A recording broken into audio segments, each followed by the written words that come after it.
the Liberal Party.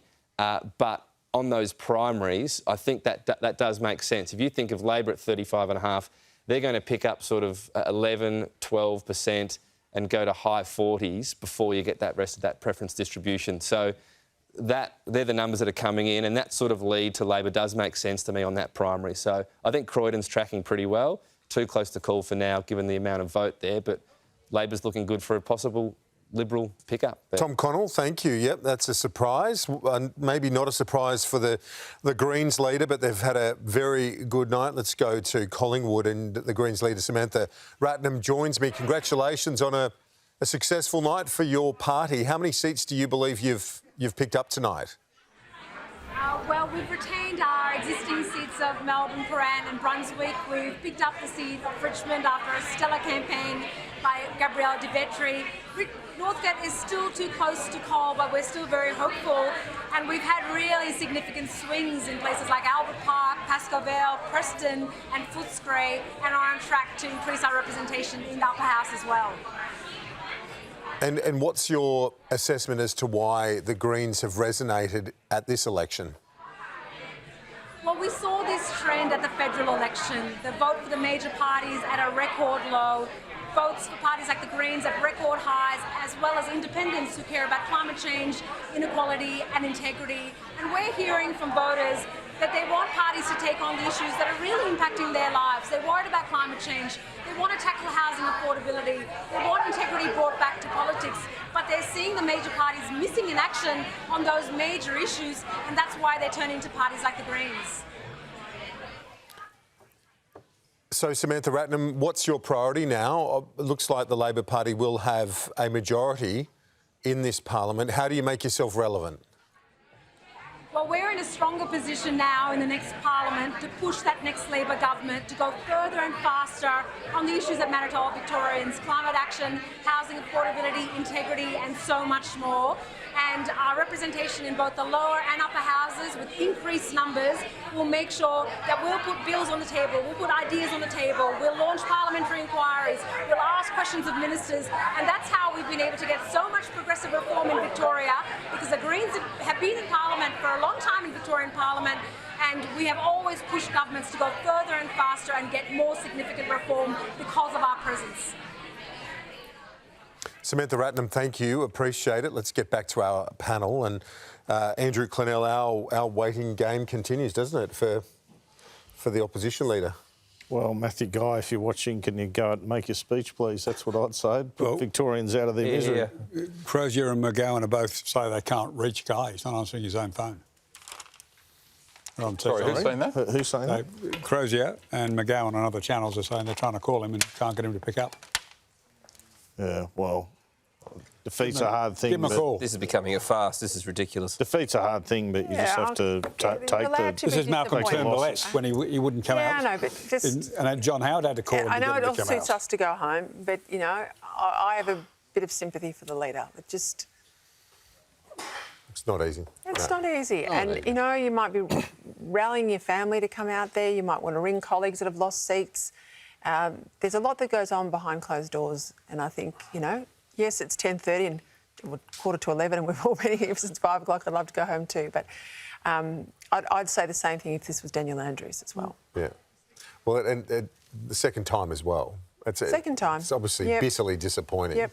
And it's not like he did give it... And I'm not in his ledger, right? No. I've been highly critical of the way that he's returned to the job and how he's run the campaign and things like that. But I just... There's a human quality in all of this tonight. For sure. Yeah. Michael? Yeah. I mean, there was a story in one of the papers recently where the mental health of former MPs, not Matthew, but former MPs, was severely retarded because of, you know, the way they lost, no aftermarket support, and they're out there in the big wide world basically saying they're unemployable. You know, the more senior they were in a government, the less likely they were to get employment. And so Peter's absolutely right. There are personal effects, you know, in all of these defeats. Every candidate who's thrown themselves into these campaigns and lost, you know, these are tremendously difficult times for people in politics. They've got to pick up their lives. They've lost a year or two in seniority at their businesses. It's cost them a fortune.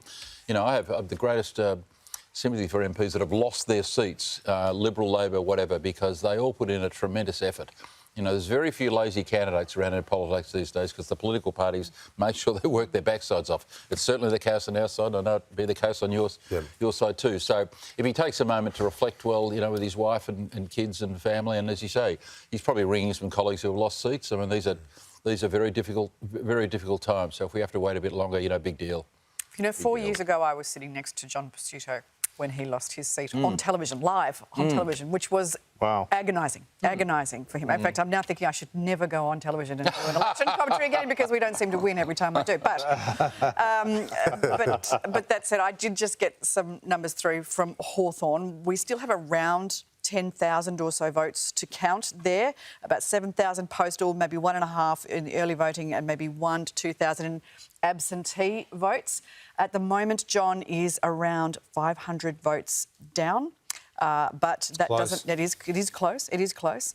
There is a pathway. It's just a very narrow pathway back. That'll be, yeah. He's up against the Teals, he's up against Labor, he's up against the Greens. I mean, this is the aggregate terms in those seats is hard.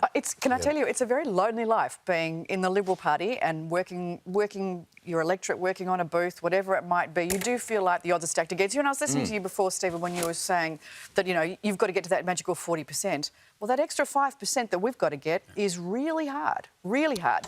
Whereas the Teals work on an entirely different algorithm. You know, an independent gets 10% of the vote, they don't really do anything. If they get 20% of the vote, they determine who wins. And if they get 34, that's their magic number, 34%, they win. Derek, yeah. It looks, Kieran, as if there's rumours going around that there's a recount in Brighton on Monday. Apparently there's a bit of stuff up in the counting and they might be recounting that. So... we can only hope, can we? Let's go to Simon Love, who's at the Liberal headquarters. Simon, I'm still told that Matthew Guy hasn't called Daniel Andrews, but maybe he's... we're also hearing he might be on the way there to the function, so maybe we don't get a concession, we just get the speech. Potentially, I'm told he left Liberal Party headquarters in the city at 257 Collins at 10 minutes past 10 o'clock. So it's now 20 minutes to 11. It's that half an hour trip from the city here to Doncaster in the east. Now, I have also just quickly seen Sam McQuestion, the Secretariat and the Liberal Party's boss, essentially here in Victoria, arrive here at Doncaster. And we're also seeing some more people arrive here too, but not Matthew Guy yet. So I would expect him to arrive very soon. But I am told he's on the way here, and no doubt that will be to deliver some form of concession speech. So about 5 minutes away. Thank you very much, my friend there. Just giving me a heads up that it's 5 minutes away until Matthew Guy is here. Now, I haven't heard officially whether he's phoned Daniel Andrews yet. That would be the usual tradition, to phone the Premier and obviously concede first before arriving here at Liberal Party headquarters. Now, it's an interesting room, just waiting inside. We have seen some people filter out, but I've started to see some more scrutineers come in from the booths after they've been having a look at different seats. And the room is starting to fill up slowly, obviously, for Matthew Guy's arrival. But I dare say we're expecting some movement here soon. We'll bring you the latest in the pictures as they happen, Kieran. But Matthew Guy on the way here to Liberal Party headquarters. Simon, how would you describe the mood there among the Liberal supporters that you've spoken to? Oh, it's pretty solemn. I've been speaking to a few, both senior Liberals, also volunteers, a broad range of people from the party, and certainly not happy with the result tonight. This is not what they were hoping for. This is not what they expected. This is not what they wanted. They thought they'd recalibrated their campaign after 2018. Obviously, in 2018, they went hard on the crime angle. The pandemic then occurred, going hard on the health angle this time. And the only actual MP or sitting member of Parliament that actually remains here for Matthew Guy's speech is Georgie Crozier, who's in the upper house. I actually just asked her about how the Liberals are faring in the upper house. She conceded to me, and I'm not entirely sure what Tom's saying in terms of how the upper house will look, but the government will no doubt gain seats. So we'll see less of a crossbench, it seems. The coalition's already conceding that we'll see less of a crossbench, more government MPs in the upper house. And that's, of course, crucial, given that the upper house was crucial for the government getting through its pandemic legislation and the pandemic bill last year. So as for the lower house, we all know the makeup of that. Obviously, Labor maintaining majority government on our projections. But as for Matthew Guy, his future, whether he will remain opposition leader, whether he could even remain the member for Bulleen as well, I dare say he probably will, given he's been re-elected.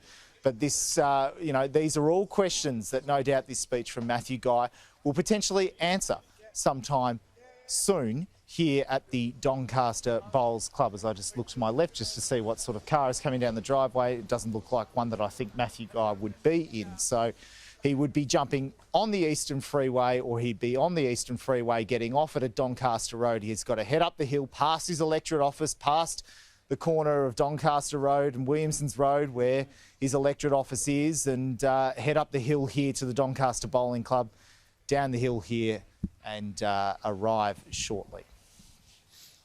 Simon, we'll get back to you as soon as he does get there.